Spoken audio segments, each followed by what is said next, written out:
Wijanti dari separatisme ini kita sudah ikuti cukup lama. Kita melihat ada campur tangan asing di situ dan kita melihat bahwa kekuatan-kekuatan tertentu selalu ingin Indonesia disintegrasi dan pecah. Untuk itu memang masalah hak asasi manusia itu menjadi sesuatu yang harus kita utamakan, dan diantaranya juga kita harus lindungi seluruh rakyat Papua, karena di situ kelompok teroris sekarang itu menyerang orang-orang Papua sendiri, rakyat yang tidak berdosa, perempuan, orang tua, anak kecil yang tidak bersenjata diteror oleh kelompok teroris separatis ini.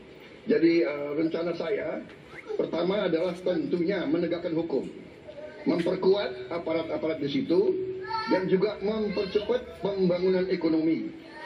Dan Presiden Joko Widodo adalah presiden di Republik Indonesia yang paling banyak ke Papua, Kalau tidak salah sampai hari ini beliau sudah lebih dari 19 kali ke Papua. Dan peningkatan pertumbuhan ekonomi di bawah pemerintah Pak Jokowi yang paling pesat, yang paling tinggi selama sejarah Republik Indonesia. Jadi yang saya katakan, saya akan lanjutkan, kita harus membawa kemajuan ekonomi, sosial, services yang terbaik untuk rakyat Papua, melindungi rakyat Papua dari keganasan para separatis dan teroris, dan menjamin penegakan hak asasi manusia. Terima kasih. Dan selanjutnya, ya. Hadirin, harap tenang, kita lanjutkan. Baik, kami persilakan kepada calon presiden. Rasanya tidak cukup Pak Prabowo. Karena dialog menurut saya menjadi sesuatu yang penting. Agar seluruh kekuatan yang ada di sana, seluruh kelompok yang ada di sana bisa duduk bersama untuk menyelesaikan itu. Itu menurut saya roots masalahnya. Pertanyaan saya simpel saja. Apakah Bapak setuju dengan model dialog yang saya tawarkan itu? Terima kasih. Terima kasih.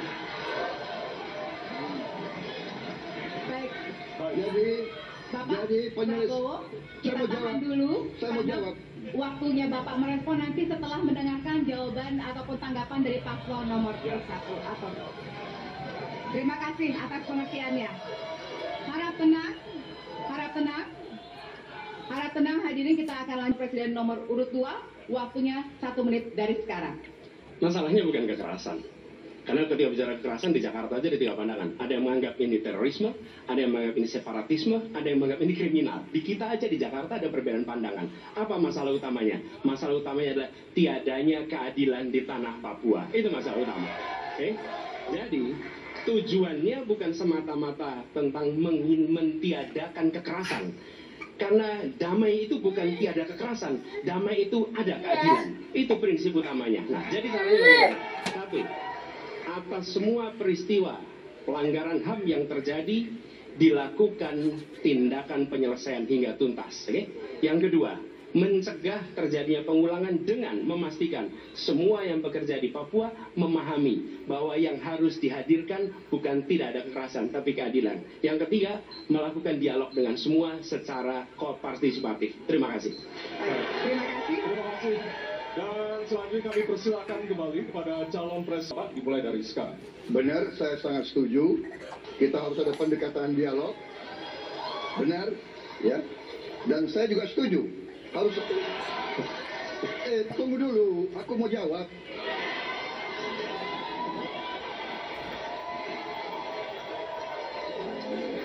Jadi, benar keadilan. Benar sekali, harus ada keadilan. Tetapi saya mau mengatakan tidak sesederhana itu, Pak Anies. Ada faktor-faktor lain, Pak Anies. Ada faktor geopolitik, ada faktor ideologi. Inilah yang masalahnya tidak gampang, ya. Tetapi saya pendapat kita harus tegakkan keadilan. Kita harus dialog. Ini masalah bangsa. Ini harus kita, semua kekuatan harus kita rangkul. habis Bapak, waktu habis Bapak, dan memperhatikan kepentingan khusus kelompok rentan, perempuan, anak, dan disabilitas. Pertanyaannya, apa program strategis Anda untuk meningkatkan kualitas pelayanan publik yang berkeadilan? Waktu 2 menit dimulai dari sekarang. Kebetulan saya punya pengalaman 10 tahun menangani soal ini. Mengajak mereka berpartisipasi sejak awal. Satu, menghadirkan dalam setiap musrenbang kelompok perempuan, penyandang disabilitas, anak-anak, kelompok rentan yang lain termasuk orang tua. Kenapa? Agar pengambil keputusan mereka aware, mereka peduli apa yang mereka rasakan. Kesetaraan dalam perencanaan pembangunan itulah yang kita harapkan bisa merepresentasikan apa yang mereka harapkan. Sehingga fisiknya kalau bangun, mereka paham mana yang akan menggunakan, sehingga tidak ada lagi protes pada soal itu. Kedua, dari sisi aparaturnya, mesti ada kontrol publik. Maka kalau saya membuat pengalaman kami membuat pelapor GUP sebagai satu ruang komplain publik yang pemerintah nggak boleh baperan, pemerintah harus menerima seluruh masukan dan kritikan. Inilah yang akan kita angkat menjadi government super apps. Sehingga ketika itu tidak berjalan, pemerintah tertinggilah yang harus kemudian mengambil alih itu, sehingga pelayanan akan bisa jauh lebih baik, sehingga kelompok-kelompok ini harus mendapatkan afirmasi. Pak Ganjar, masih ada waktu? Cukup. Baik. Baik, terima kasih. Ya, dan kami persilakan kepada calon presiden nomor urut 1 untuk menanggapi jawaban dari calon presiden nomor urut 3. Waktu Anda 1 menit dimulai dari sekarang. Prioritaskan pada pelayanan mereka yang rentan. 1, penyandang disabilitas. 2, perempuan, terutama ibu hamil. 3, anak-anak dan lansia. Itu prioritas. Kemudian pelayanannya. Buatkan pelayanan yang transparan dan terukur. Pelayanan pemerintah itu tidak ada yang baru. Semua yang dilayani pemerintah itu hal yang berulang. Jadi kalau disebut masalah itu pasti pernah terjadi sebelumnya. Pasti berulang. Lalu apa yang dikerjakan? Kami buat ketika dulu di Jakarta namanya Jaki. Jaki adalah sebuah super apps yang membuat setiap pelayanan ada ukurannya. Contoh, bila lapor pohon tumbang, maka kami memberikan arahan kepada jajaran berapa jam harus beres. Ketika dikatakan ada laporan tentang peristiwa X, maka berapa waktu yang harus beres. Semua ukuran pelayanan dibuat transparan. Lalu publik yang melapor tahu persis, saya lapor kapan, harus selesai kapan. Dengan begitu standarisasi akan bisa terjadi. Terima kasih.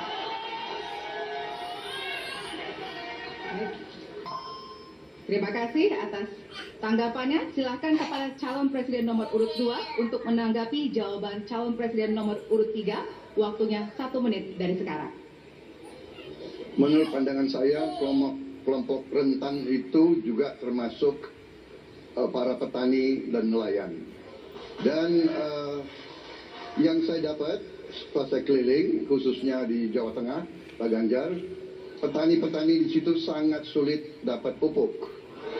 Dan mereka mengeluh dengan kartu tani yang Bapak luncurkan, ini mempersulit mereka dapat pupuk. Jadi sebetulnya mereka ingin pupuk itu pengadaannya disederhanakan. Saya kira mungkin Bapak bisa menjawab masalah itu. Terima kasih. Pak Prabowo. Cukup, Cukup. nggak usah lama-lama. Baik, terima kasih. Dan selanjutnya kami persilakan kepada calon presiden nomor urut 3 untuk merespon tanggapan dari kedua calon presiden lainnya. Waktu Bapak 1 menit dimulai dari sekarang. Terima kasih. Jadi menggunakan teknologi yang disampaikan Mas Anies sudah betul. Rupanya kita sama pada soal itu. Tapi untuk Pak Prabowo saya harus mengingatkan, Pak, pupuk langka terjadi di Papua, Pak. Pupuk langka terjadi di Sumatera Utara, Pak. Pupuk langka terjadi di NTT, NTB, Kalimantan Timur, termasuk bensin. Mungkin Bapak sedikit agak lupa untuk saya bisa mengingatkan, karena Bapak pernah menjadi ketua HKTI. Pak, data petani kita tidak pernah beres. Maka kalau kemudian satu data petani itu bisa kita kelola, maka distribusi pupuknya harus bisa sampai dan tepat sasaran. Pada saat yang sama, kuota pupuk tidak boleh dibatasi. Maka ini yang saya telepon langsung kepada Pak Wapres saat itu. Pak Wapres, please. kasih tambahan. Kalau tidak cukup. Dan ini terjadi di seluruh Indonesia. Diskriminasi oleh satu kelompok masyarakat terhadap kelompok lainnya. Pertanyaannya, apa kebijakan Anda untuk melindungi warga negara dan memperkuat toleransi dalam masyarakat Indonesia yang majemuk? Waktunya 2 menit dimulai dari sekarang. Setiap pelanggaran hukum tidak boleh dibiarkan tak dihukum. Karena apabila dibiarkan, dia akan menular dan dia akan dianggap sebagai sesuatu yang benar. Karena itu langkah yang pertama adalah setiap kali ada pelanggaran dikerjakan oleh siapapun, kapanpun, dimanapun, maka tegakkan aturan, tegakkan hukum. Nomor satu. Yang kedua, ketika kita berbicara kerukunan, maka kita harus melakukan usaha berkomunikasi dengan semua. Negara tidak boleh memusuhi salah satu unsur yang ada di masyarakat. Nggak boleh. Negara adalah penyelenggara yang harus menjangkau semua. Kami mungkin tidak suka, mungkin tidak setuju dengan pikiran seseorang, tapi negara harus memberikan hak kepada dia untuk berbicara, termasuk untuk mengkritik. Sehingga ada ruang kebebasan kepada rakyat untuk menyampaikan pendapatnya. Jadi, kita harus sadar, negara bukan mengatur pikiran, negara bukan mengatur perasaan, negara mengatur tindakan. Di situ kita atur. Dan bila melanggar, maka itu dilakukan tindakan penegakan hukum. Lalu, ketika sampai kepada usaha untuk menjangkau semua, pasti komunikasi dilakukan. Tapi selalu saja ada peristiwa pelanggaran, ada peristiwa kekerasan, dan seringkali rakyat tak tahu kemana harus melaporkan. Dan ketika mereka berhadapan dengan pihak lain, seringkali mereka membutuhkan bantuan hukum. Karena mereka berhadapan dengan berbagai unsur yang ada di masyarakat. Karena itu kami merencanakan membuat sebuah program yang disebut sebagai online untuk pelayanan pengacara gratis. Jadi ini adalah online pelayanan gratis. Yang kami sebut sebagai, istilah yang kami gunakan adalah Hotline Paris, itu namanya kira-kira. Nah, dengan cara begitu, maka rakyat mengalami masalah bisa minta tolong kepada negara untuk didampingi pengacara dari negara. Terima kasih. Baik. Terima kasih Presiden nomor urut 1, waktu Bapak 1 menit dimulai dari sekarang. Kira yang sangat dirasakan oleh banyak kelompok, terutama kelompok minoritas, Pak. Saya ingin tanya bagaimana tanggapan Bapak tentang keluhan adanya kelompok-kelompok minoritas yang ingin membuat tempat ibadah tapi sangat sulit karena faktor-faktor yang dipersulit oleh birokrasi dan sebagainya. Waktunya 1 menit dimulai dari sekarang. Ada yang lebih penting saya kira, meskipun seluruh proses memang harus dilalui. Penegakan hukumnya, menghukum yang bersalah, dan aparat hukum tidak boleh ragu pada soal itu. Tapi ketika kemudian kita kembalikan pada persoalan yang potensial muncul, itulah kenapa Pak Mahfud kemarin di Sabang berbicara dengan banyak tokoh agama. Agar di samping pendidikan agama, mereka memberikan juga pendidikan budi pekerti. Agar kemudian dia bisa mengerti sejak awal bagaimana berbeda dalam suku, agama, golongan, sehingga mereka akan bisa bareng-bareng memahami. FKUB, tokoh masyarakat semua dilibatkan dalam proses keseharian dalam pengambilan keputusan. Kalau itu bisa terjadi, rasa-rasanya bangsa ini akan membangun harkat dan martabatnya karena kita memang berbeda, tapi kita dipersatukan. Masih ada waktu, Bapak? Cukup. Ya. Dan selanjutnya, kami persilakan kepada calon presiden nomor urut 1 untuk merespon tanggapan dari kedua calon presiden lainnya, dan waktu Bapak 1 menit dimulai dari sekarang. Terima kasih. Pak Prabowo, perlu kami sampaikan bahwa ketika kami bertugas di Jakarta, maka ada begitu banyak izin-izin gereja yang mandek 30 tahun, 40 tahun, dan tuntas dibereskan. Oke?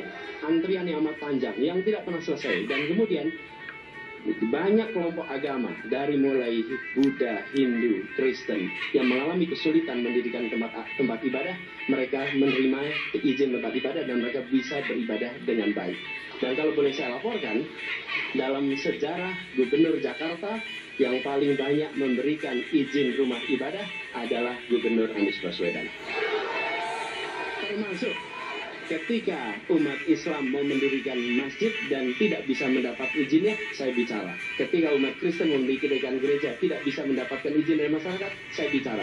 Dan semuanya akhirnya mendapatkan izin untuk bisa beribadah. Terima kasih. Terima kasih. Baik, sudah cukup Bapak? Masih ada waktu? Cukup ya? Baik, terima kasih. Kita berikan tepuk tangan buat calon presiden 2024. Kami persilakan kepada Bapak untuk kembali ke tempat. Ya, kami persilakan Bapak untuk kembali.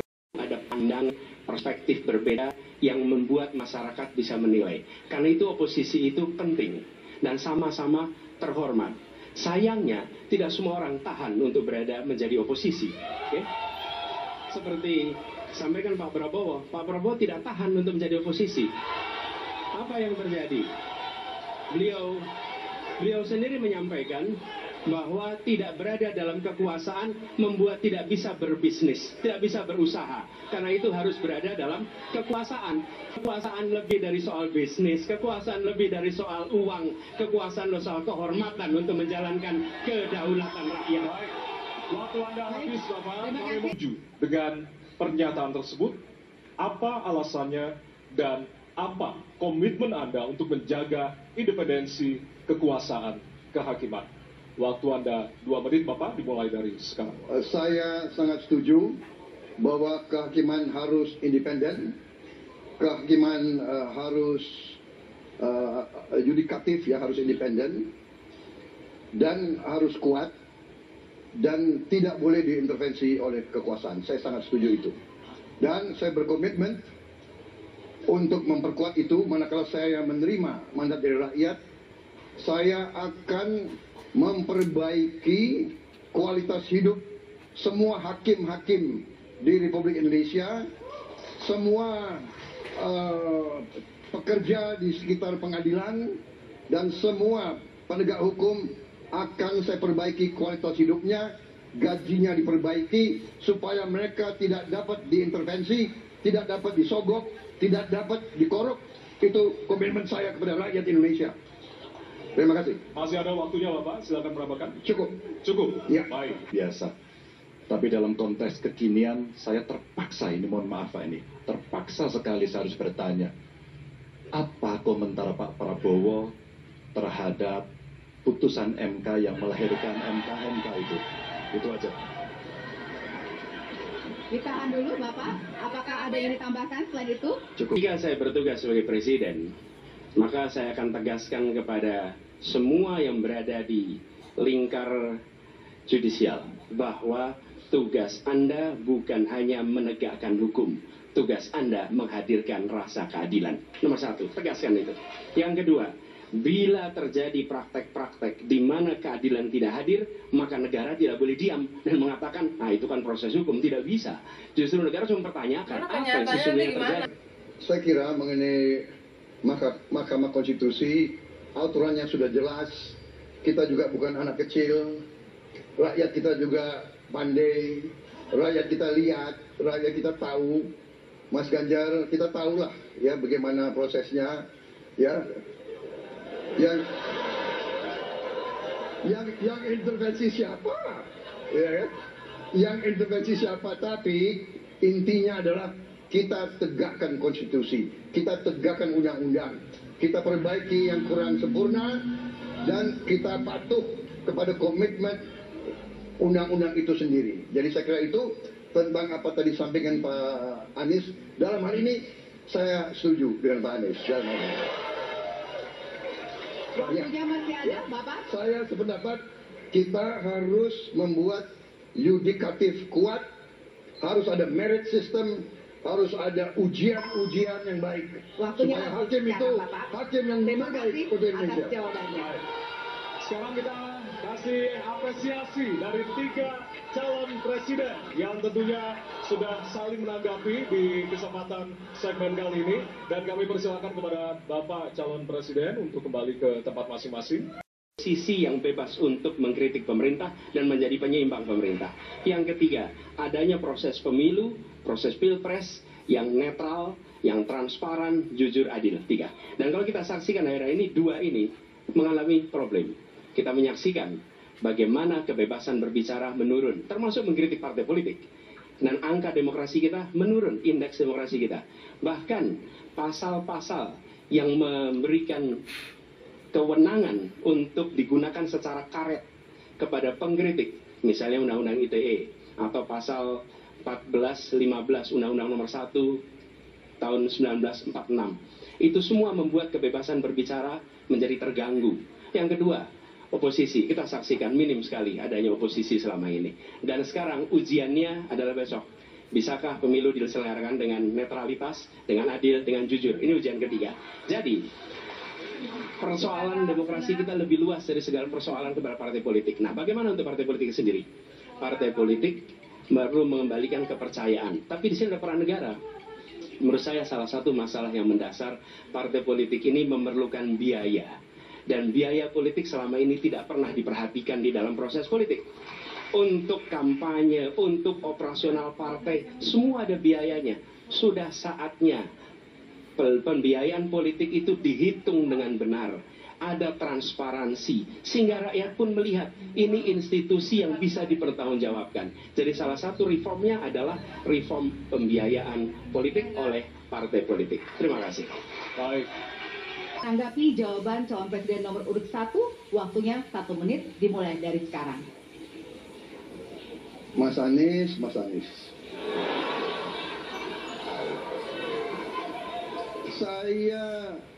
Saya berpendapat Mas Anies ini agak berlebihan. Mas Anies mengeluh tentang demokrasi ini dan itu dan ini. Mas Anies dipilih jadi gubernur DKI menghadapi pemerintah yang berkuasa. Saya yang mengusung Bapak.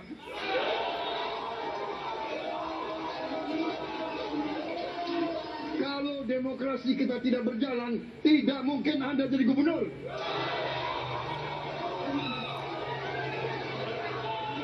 Kalau Jokowi diktator, Anda tidak mungkin jadi gubernur. Saya waktu itu oposisi, Mas Anies. Anda ke rumah saya, kita oposisi, Anda terpilih. Waktu habis, Bapak. Harap tenang. Bapak Prabowo. Baik, para pendukung. Saya tidak enak karena dua kawan saya sedang nagih janji dan membuka buku lama. Tapi percaya begini, yang pertama tidak ada demokrasi tanpa partai politik. Tidak ada, suka tidak suka, mau tidak mau. Dan fungsi partai politik itu adalah agregasi, sumber rekrutmen kader, pendidikan politik. Kebetulan saya pernah menjadi ketua pansus undang-undang partai politik. Maka pada saat perdebatan penguatan dari sisi anggaran, penguatan dari sisi partisipasi masyarakat mesti dilakukan, saat itu tidak terlalu banyak yang setuju. Maka Mas Anies, soal oposisi tidak oposisi, soal kepentingan saja kok. Kapan kita bertemu, kapan kita tidak bertemu, dan kemudian kita akan bersikap pada posisi masing-masing. Tapi yang penting, pendidikan politik kepada masyarakat itulah yang menjadi PR besar dari partai politik agar cepat dewasa. Oke, waktu Anda habis, Bapak.